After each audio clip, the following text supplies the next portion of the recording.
Ring road ಶುಭ ಕೇಸ್ನಲ್ಲಿ ತೀರ್ಪು ಪ್ರಕಟ. ಆಜೀವ ಕಾರಾಗೃಹ ಶಿಕ್ಷೆ ಕಾಯಂಗೊಳಿಸಿದ ಸುಪ್ರೀಂ. 8 ವಾರಗಳಲ್ಲಿ ಶರಣಾಗತಿಗೆ ಕೋರ್ಟ್ ಸೂಚನೆ.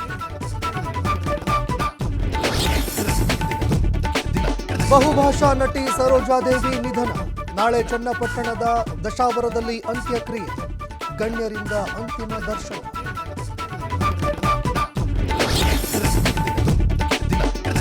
ಭೈರತಿ ಸುರೇಶ್ ಜೊತೆ ಸುರ್ಜೇವಾಲಾ 1-to-1 ಮೀಟಿಂಗ್. ಶಾಸಕರಿಗೆ ಸರಿಯಾಗಿ ಸ್ಪಂದಿಸುವಂತೆ ತಾಕೀತು. ಸಿಎಂ ಡಿಸಿಎಂ ಗಮನಕ್ಕೆ ತರುವಂತೆ ಸೂಚನೆ. ಜಮೀನಿನಲ್ಲಿ ಸ್ನೇಹಿತರಿಗೆ ಡಿನ್ನರ್ ಪಾರ್ಟಿ. ಚಿಕನ್ ಪೀಸ್ ಕೇಳಿದ್ದಕ್ಕೆ ಗೆಳೆಯನ ಇರಿದು ಹತ್ಯೆ. ಬೆಳಗಾವಿ ಜಿಲ್ಲೆ ಯರಗಟ್ಟಿ ಪಟ್ಟಣದಲ್ಲಿ ಘಟನೆ.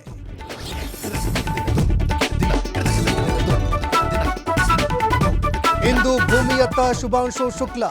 ಡ್ರ್ಯಾಗನ್ ನೌಕೆ ಪ್ರವೇಶ ಆರಂಭ. ಸಂಜೆ 4:35 ಬಾಹ್ಯಾಕಾಶ ನಿಲ್ದಾಣದಿಂದ ಅನ್ಡಾಕಿಂಗ್ ಪ್ರಕ್ರಿಯೆ.